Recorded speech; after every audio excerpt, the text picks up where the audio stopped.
Hey everybody, thank you for tuning in to Simply Surviving Urban Farming with Trish. I'm Trish, and this is another Q&A. And what that means is it's where I post a question um, and try to get a response from people from different groups, which means it'd be from all walks of life, just to see what they think and feel. And I thought it was interesting. So it's just something that I want to share. So here it goes. Let me share my screen. Okay, I'm gonna read the question. So the question of the day is the okay. All right, guys. So the question of the day is, what's the one tip a new beekeeper should know that you wish you were warned about? Hmm. How many of you guys out there are beekeepers? I'm wish I could be one. So that's on my bucket list, is to get some bees in my future. So according to the people, James says it's a lot more expensive than what you think it is. And then you have Nikki agreed to that. And James would be another James.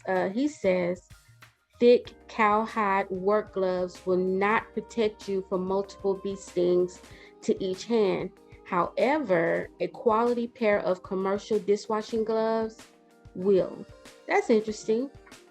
So basically what he's saying is that the cowhide work gloves didn't work for him. So he's suggesting that if you just put on a simple pair of commercial dishwashing gloves, it will. And Suzanne says it's good to know. Um, Catherine says there's a lot to learn that you just can't really learn until you're going through it. Okay. Stephen says join a bee club before you get bees. They can save you money in unnecessary equipment purchases. Some loan out extractors to members.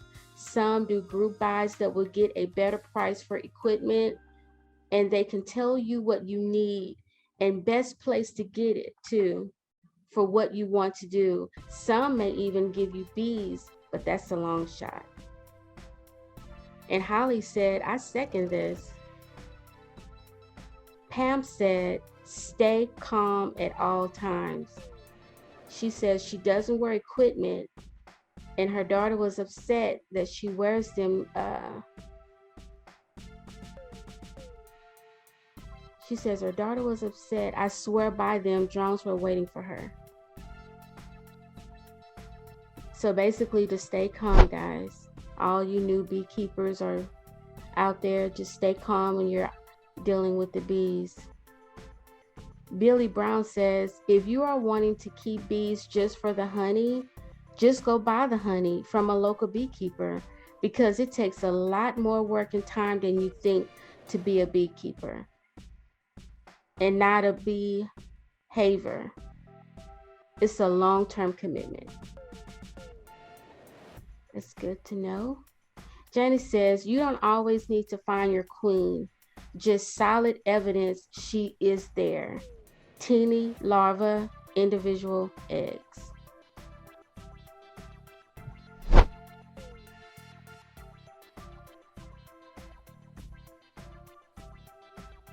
Frank says it's a great hobby.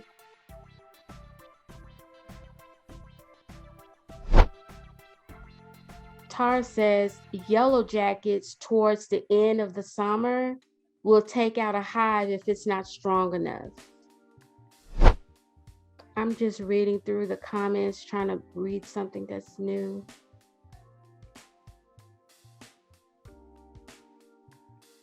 Phil says it's nowhere close to a money-making endeavor.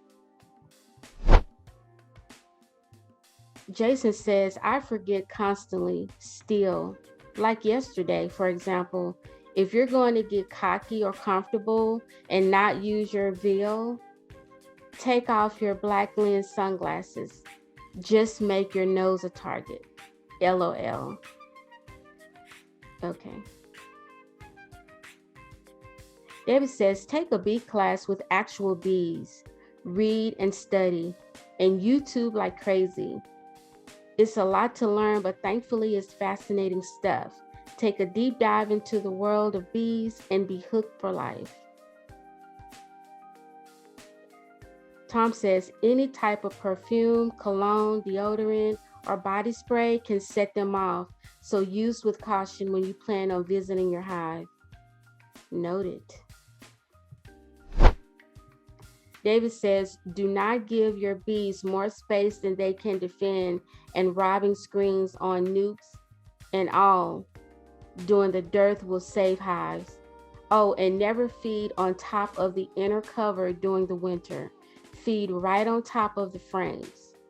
The mistakes I listed cost me hive and were hard lessons learned. Okay.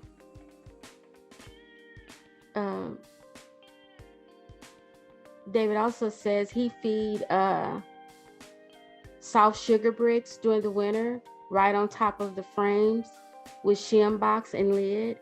During the summer dearth, he used a top bucket feeder with an empty deep box and lid. I believe someone asked, Holly did, she asked what kind of feeder can be used, and a feed framer. And that was his response. Ken says, get a reliable coach. Looking to get started in beekeeping this spring, ? Worth doing, but comes with a very high learning curve. Costly too. In order to compensate for this, he said they created the Personal Advisor Program, a personal and private coaching service to help with new and older beekeepers to get up and running. So he has this little coaching business going on. Carol says, mice do not kill bees. The viruses that they vector to bees does, just like the tick vectors, Lyme disease, a virus to people. Kill the tick.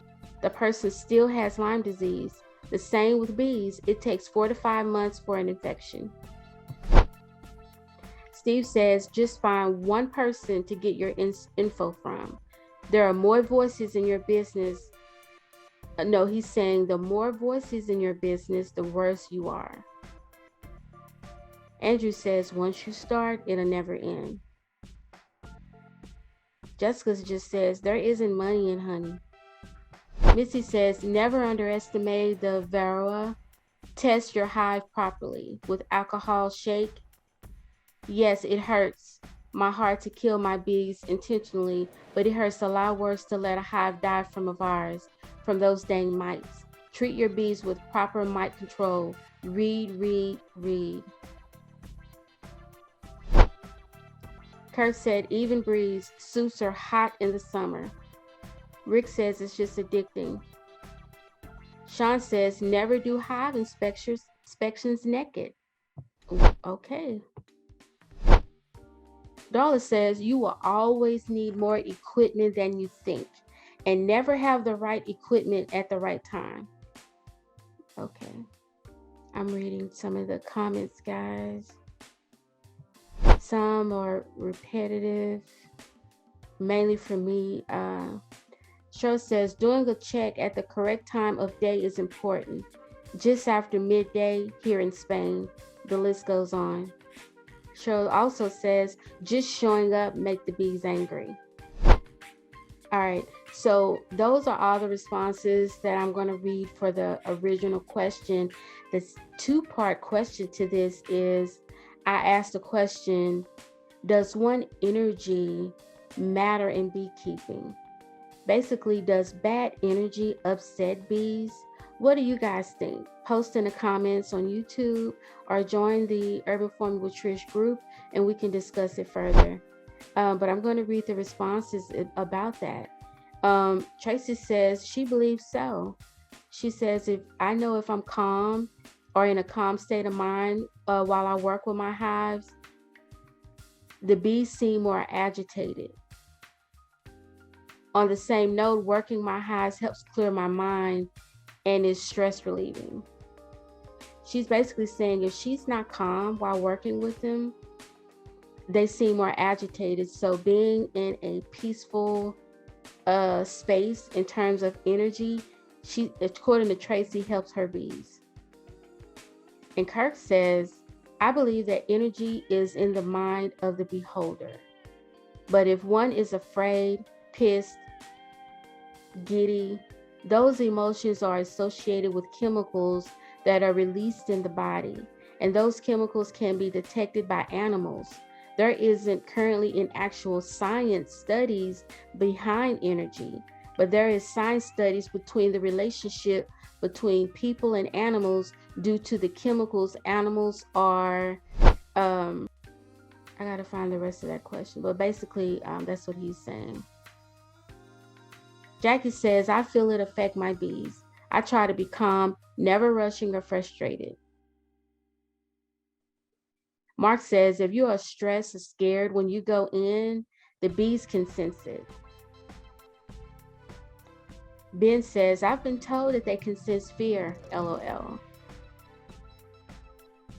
Warren says, bees are bees. The ones that defend the hive are the ones that are out collecting and foraging. It's more about when you get into a hive, not what your mood or energy is. 11 a.m. to 4 p.m. is the best time to get into the hive. The bees that will sting you are out foraging and are busy working. So I'm assuming what he's saying is that according to him, it's about the time that you go in.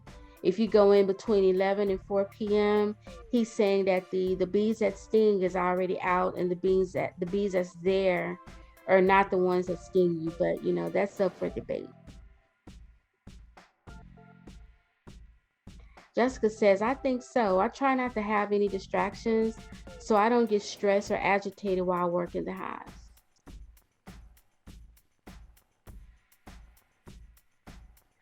Tracy says, I don't know if it affects the bees or not, but from day one, I felt super calm around them, and we haven't really had to use smoke while checking the hive. So maybe.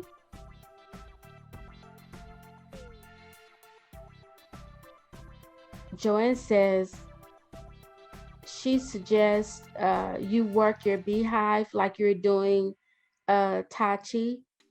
I think the idea is to be at peace and move like flowing movements in your hive, according to her. Crystal says, I have yet to be a beekeeper, but I have to believe it does. Energy and vibration affects every living thing. Steve says, I'm in total agreement with the comments. He says, as we know, bees are highly intelligent. Just like dogs, they can read us. Be kind and gentle, and we will be good in return. Sean says, nope, your smell though. Okay. Benjamin says, I don't know if energy is the right word, but confidence definitely is. Sebastian says, I think with birds it does. I would assume bees too. Noli says, I think so.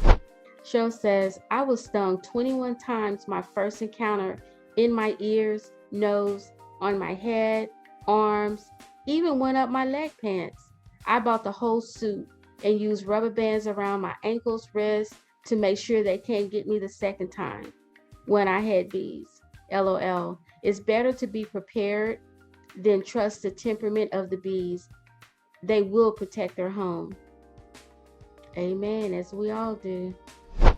All right, guys, so thank you for listening to another one of the Q&As, and I hope to see you next time. Bye.